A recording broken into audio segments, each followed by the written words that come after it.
I just did a ton of research on accessibility tools in Canvas. Today we're going to be focusing on how to easily make your Canvas pages accessible. Let's dive in. First off, I think it's great to know why we're doing what we're doing. So I have downloaded the NVDA screen reader and I've got that turned on. This is one of the screen readers that Canvas is compatible with, and it's a free one, super widely used.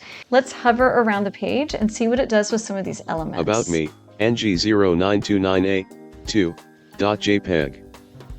So I just read the file name for the photos. We definitely need to address that. I think this paragraph here is going to be okay. My name is Angie Redman, and I'll be your instructor for the My name is Okay, so no problem there. Let's go to the last sentence of that paragraph. Note, while I am on my computer a lot, you can Notice how it reads those asterisks, which I meant to be for emphasis, but it reads those in the screen reader, so it's kind of annoying. I want to get rid of any extra symbols just like that.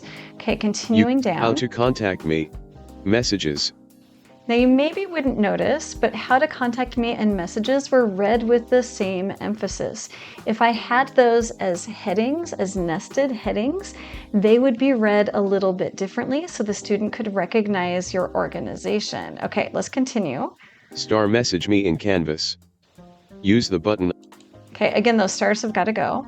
And you know what's going to happen with this link that I just copied and pasted from my web browser. https://wvc.instruct. Okay, not going to do that to us, but we're going to change that one for sure. Continuing where down. to find messaging tools. Let's go ahead and turn the screen reader off and address those issues.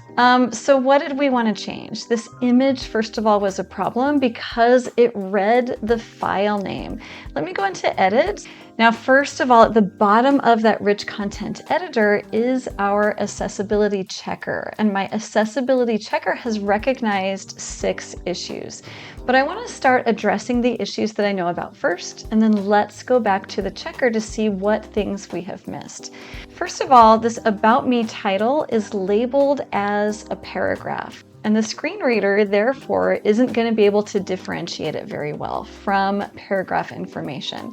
So I really want to just highlight this and then go up to this drop-down menu and change this to heading 2.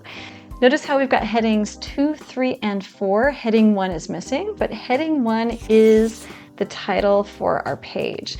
So you also want to make sure that you're not repeating the title at the top of your page. It's a really easy error to make. I'm going to click on heading 2. If you don't love the font or the size, you can of course make all kinds of changes. You can change the color, you can change the size. It's still going to be labeled as heading 2. Now I really wanted it just like that. Okay, the next issue was with that photo.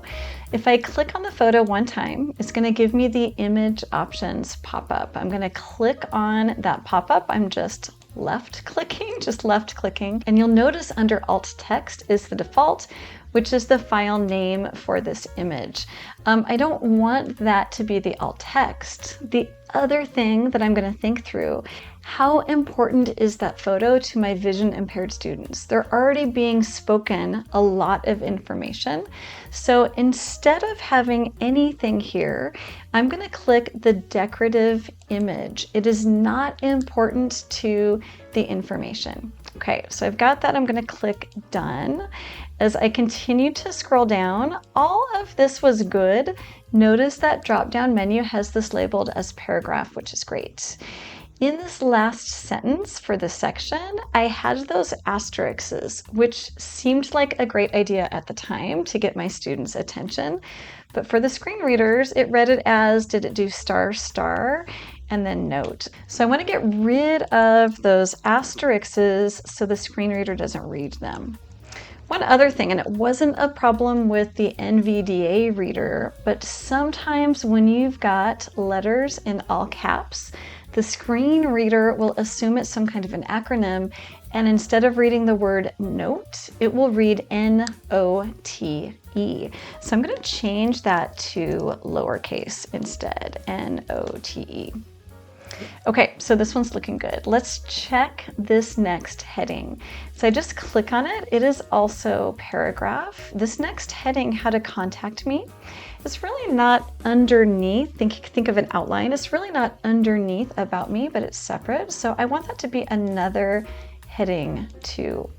Messages, though, are a subheading, so I want that one to be a heading 3.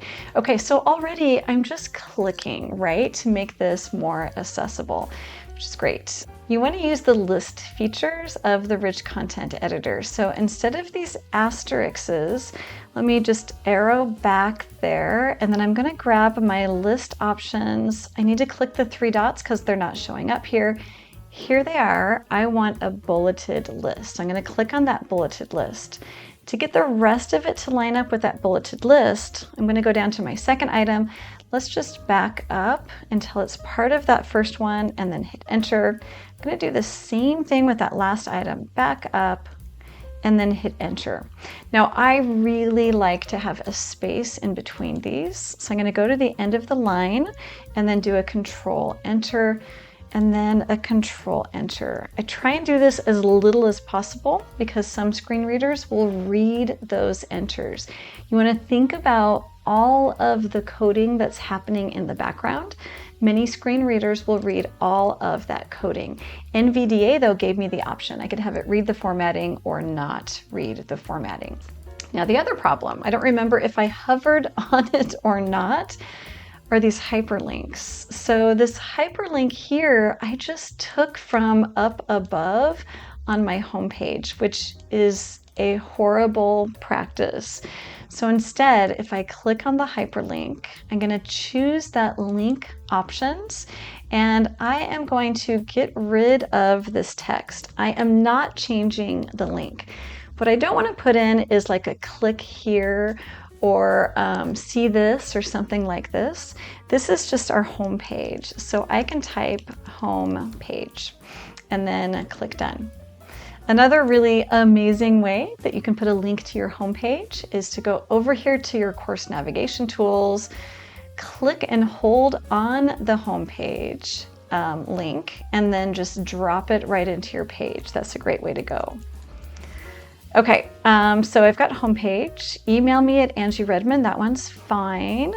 Next, let's do office hour. Office hour is also a paragraph. Let's choose that and change that to heading 2. Wait, that was underneath how to contact me. So office hour, we're going to change that into heading 3. And then where to find these messaging tools. This is also under how to contact me. This is going to be heading 3 as well. Okay, I've got an asterisk there. I'm going to get rid of that one. And I think it's looking a lot better. But my accessibility checker is still identifying 4 issues. Let's click on that and see what it's found. The first one is adding a caption to a table. Now you can do this through table properties, but the accessibility checker is actually an easier way to do this. I'm going to add a caption, and actually you can see that I already did that. How to message me images. I'm just going to choose that. And then let's choose apply.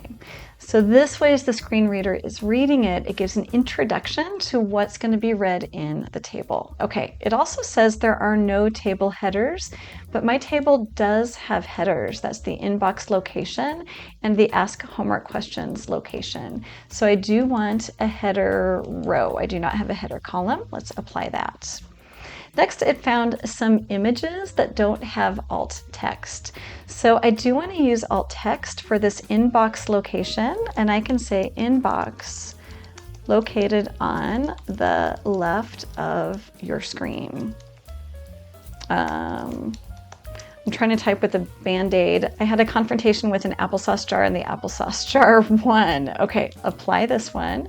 The next one also doesn't have the appropriate alt text, and I'm gonna say message instructor link is located at the bottom of each homework question. Okay, apply. And then it gives me balloons, yay, so that's amazing. Let's go ahead and click the X, and then don't forget to click save. You'll also notice now that I've made these changes, I have a quick accessibility reader score that's attached to my images. So I've got a green accessibility score perfect on that image, and it shows up on the other images as well. If you'd like a freebie with a list of these accessibility tools and some best practices, drop a comment down in the link below and just say freebie, and I'll know exactly what you're looking for. More accessibility features to come. Thanks for watching.